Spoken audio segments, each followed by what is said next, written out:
জায়ানন্দিনী, ঢাকা, বাংলাদেশ থেকে আমি আছি সবরা জাহান জেরিন, আপনাদের পরিচিত মুখ।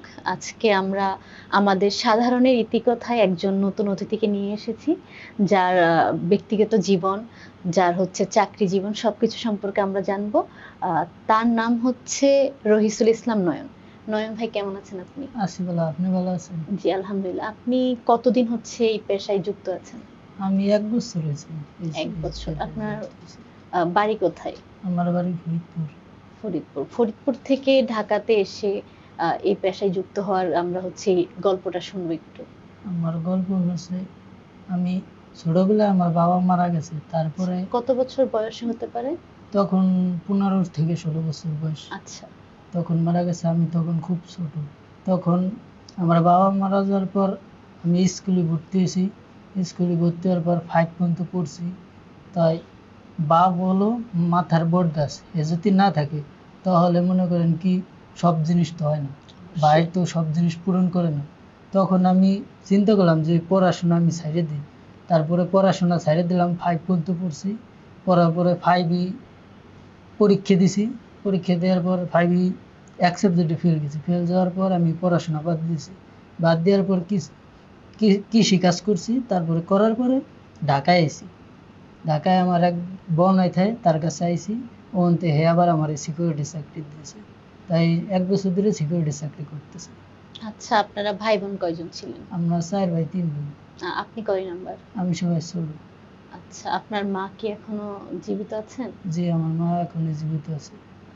এই চাকরি করতে হচ্ছে আপনি কি কি শিখলেন? মানে কৃষি কাজ থেকে ওইটা আলাদা একটা চাকরি, মানে ওইটা তো আলাদা একটা কাজ ছিল, আর এখানে হচ্ছে সিকিউরিটি গার্ড এই আলাদা। সিকিউরিটি গার্ডের তা শিখছি মানুষের হাতে কিভাবে চলতে হয়, মানুষের হাতে কিভাবে কথাবার্তা বলতে হয়, কিভাবে ব্যবহার আচরণ করতে হয়। এই অনেক কিছু শিখছি। আর কি কৃষি কাজ যেগুলো আমি করছি, তখন আর কি মানুষের সাথে ব্যবহার কিভাবে করতে হয়, করতে হয়, ওটা আমি ধারণা করতে পারিনি।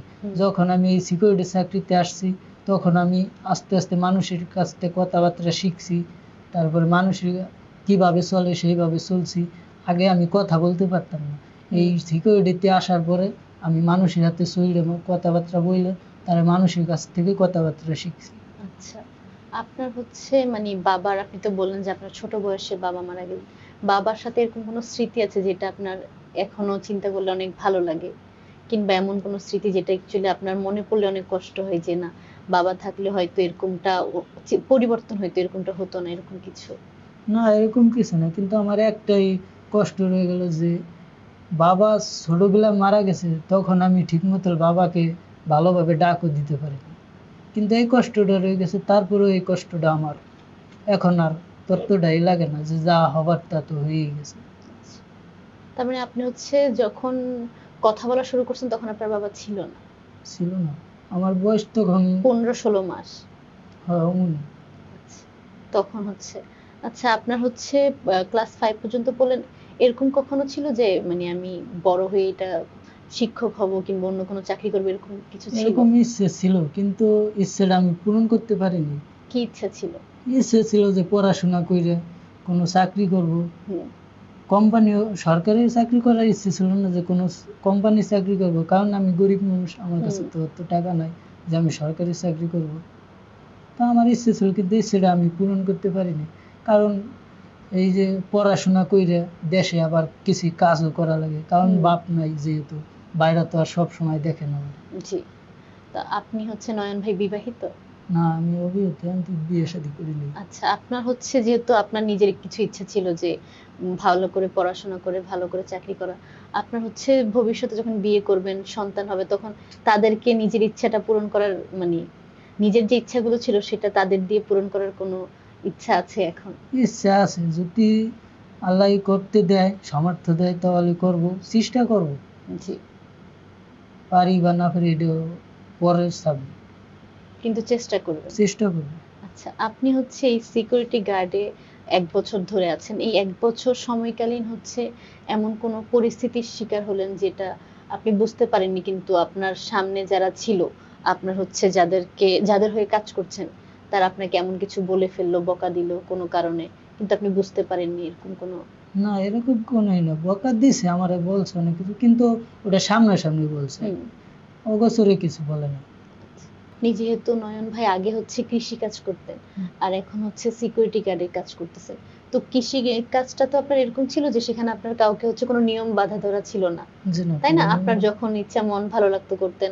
আর সিকিউরিটি গার্ডে হচ্ছে আপনার একটা নির্দিষ্ট টাইম মানতে হয়, জি। কিংবা হচ্ছে ছুটির ব্যাপার থাকে, যখন ইচ্ছা পরিবারের কাছে যেতে পারেন না। আপনি কোনটাতে বেশি স্বাচ্ছন্দ্য বোধ করেন আর কোনটা আপনার ভালো লাগে করতে? আমার ভালো লাগে এই সিকিউরিটি চাকরি, আচ্ছা। কারণ এখানে থাকলে ব্যবহার, মানুষের কথাবার্তা সবকিছুই সুন্দর লাগে, হুম। বুঝতে পারি। হুম। আর কৃষি কাম করলে মানুষের হাতে তো আমি চলতে পারি না, মানুষের অবশ্যই। ব্যবহার বুঝতে পারি না। এই জন্য আমার কৃষি কামের চেয়ে সিকিউরিটি চাকরি আমার কাছে ভালো বেশি লাগে। ভালো লাগে। আচ্ছা। আপনার হচ্ছে এরকম হয় না যে সিকিউরিটি চাকরির সময় হচ্ছে অনেক রকমের মানুষ আসা যাওয়া করে, তাই না? সবার অনেক রকমের ব্যবহার থাকে। কার মানে অন্য মানুষদের কেমন ব্যবহার আপনার ভালো লাগে? কিংবা কেমন ব্যবহারগুলো আপনার হচ্ছে মনে খারাপ লাগে, কিংবা আপনি অনেকক্ষণ তার জন্য খারাপ অবস্থায় থাকেন? সবারই ব্যবহার আমার কাছে ভালো লাগে, কিন্তু কিছু কিছু মানুষ আছে একটু ব্যবহার খারাপ করে, তারপরেও খারাপ লাগে না, যে হুম। যেহেতু বয়সে আমার বড়, আমার একটু বলতেই পারে, হুম। কোনো সমস্যা নেই, এই জন্য আমি কোনো কিছু মনে করি না। আচ্ছা নয়ন ভাই, এখন আপনার থেকে জানতে চাই, এই সিকিউরিটি গার্ডে যখন আপনি বসে থাকেন কিংবা সারাক্ষণ দাঁড়িয়ে থাকেন, আপনি একাই থাকেন, তাই না? আপনার সময় তো আর হচ্ছে লোকজন আসা যাওয়া করেন না। যখন আপনি একেবারে একা থাকেন হচ্ছে, তখন আপনার মানে ওই অনুভূতিটা কেমন থাকে, যে কি মনে করেন, কি চিন্তা করেন? একা একা তো সারাক্ষণ ভালো লাগার কথা না। না, তখন আমার ততটা হয় না, আমার হুম। চিন্তা করি যে না, আমি বাড়িতে যেমন আছিলাম তার চেয়ে একটু ভালো আছি, হুম। সব কিছুর দিক দিয়ে আমি ভালো আছি, কারণ বাড়িতে থাকতে কৃষি কাজ করতাম, হুম। এই যে সেনে ঘুরতাম, করতাম, আর এখানে আছি, বসে আছি, হ্যাঁ। সিকিউরিটি চাকরি করতেছি, হ্যাঁ। এটাই আমার কাছে ভালো লাগে। আচ্ছা, আপনি তো হচ্ছে ধরেন মাসিক যে বেতনটা পান, সেটা তো হচ্ছে আপনি পুরোটাই, কিছু তো একটু সেভিংস করছেন, সেটা হচ্ছে আপনার ভবিষ্যতে কি সিকিউরিটি গার্ডে থাকার ইচ্ছা, না অন্য কোনো কিছু করার ইচ্ছা আছে? না, ভবিষ্যতে সিকিউরিটি চাকরি করার ইচ্ছে নাই, কিন্তু যদি অন্য কোনো কিছু করতে পারি তাহলে হুম। করব, আর যদি না পারি তাহলে সিকিউরিটি চাকরি করব, কারণ এটা হলো ভাগ্যের উপরে নির্ভর করে। আচ্ছা, কিন্তু হচ্ছে আপনার চেষ্টা কি থাকবে, অন্য কিছু করার চেষ্টা থাকবে? আমার চেষ্টা অন্য কিছু করার থাকবে, কিন্তু আমি তো করতে পারতেছি না। আচ্ছা, আপনার হচ্ছে এই মুহূর্তে যদি আপনাকে এরকম কিছু দেওয়া হয় যে আপনার কাছে হচ্ছে জাদুর দৈত্য থাকে, তেমন হচ্ছে আপনাকে ৩টা বর দিল, তাহলে আপনি কি করবেন? যে আপনি যাই বলবেন ৩টা ইচ্ছা আপনার পূরণ হবে, এরকম ৩টা ইচ্ছা কি হবে? এরকম তিনটে ইচ্ছে, জি। আমার তিনটে ইচ্ছে হবে। প্রথম ইচ্ছে হবে যে কিছু সম্পদ আমারে দিবে, আমি গরিব মানুষের দিব, তাদের সেবা করব। হুম। আমার ততটা টাকা পয়সা সম্পত্তির উপরে ততটা লোভ হুম। নেই, হুম। আমি সাধারণভাবে আছি, সাধারণভাবেই থাকবো, এইভাবেই আমি থাকতে চাই। হুম। আমার অত বড় লোক হওয়ার স্বপ্ন নাই। দ্বিতীয় ইচ্ছা কি? দ্বিতীয় ইচ্ছা, আমি এমন কিছু চাই যা আমার ছোটবেলায় আমি হারিয়ে ফেলছি, এমন জি। কোনো ইচ্ছে যদি পূর্ণ হতো তাহলে আমার খুব ভালো লাগতো। যেমন মনে করেন ছোটবেলায় আমার বাবাকে আমি হারিয়ে ফেলেছি, এখন যদি তাকে পেতাম তাহলে আমার এই সবচেয়ে বড় ইচ্ছেটা পূর্ণ হতো। আচ্ছা, তাছাড়া আমার তো আর কোনো ইচ্ছে নাই। তার মানে আপনার কোনো তৃতীয় ইচ্ছা নেই। না, আর ২টা ইচ্ছা হলে আপনি সুখী।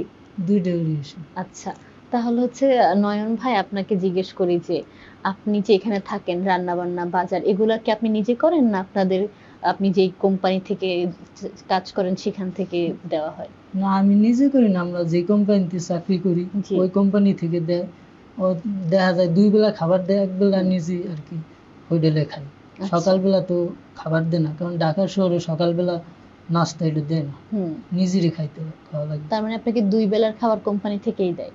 যে 2 বেলা খাবারই কোম্পানি থেকে দেয়। তাহলে রান্না বান্না ওরকম করতে হয় না। আর না, এক বেলা রান্না বাইরে খেতে হয়। 1 বেলা বাইরে খেতে হয়। আচ্ছা, আপনার হচ্ছে মানে এখানে যখন থাকেন তখন ভাই, বোন, মা, বাবা সবার কথা মনে পড়ে না?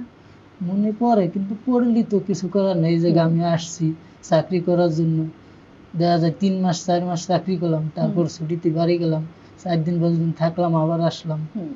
এইভাবেই তো চলতে থাকে। আচ্ছা, আপনার হচ্ছে, আপনি তো এখনো বিবাহিত না, তাই না? জি। আপনি বিয়ে করলে মানে আপনি হচ্ছে কেমন জীবন সঙ্গী চান? মানে কেমন একজন মেয়েকে বিয়ে করতে চান? থাকে না যে অনেক পর্দাশীল, কিংবা একটু পড়াশোনা করে, কিংবা একটু ভদ্র, আপনি কেমন চান?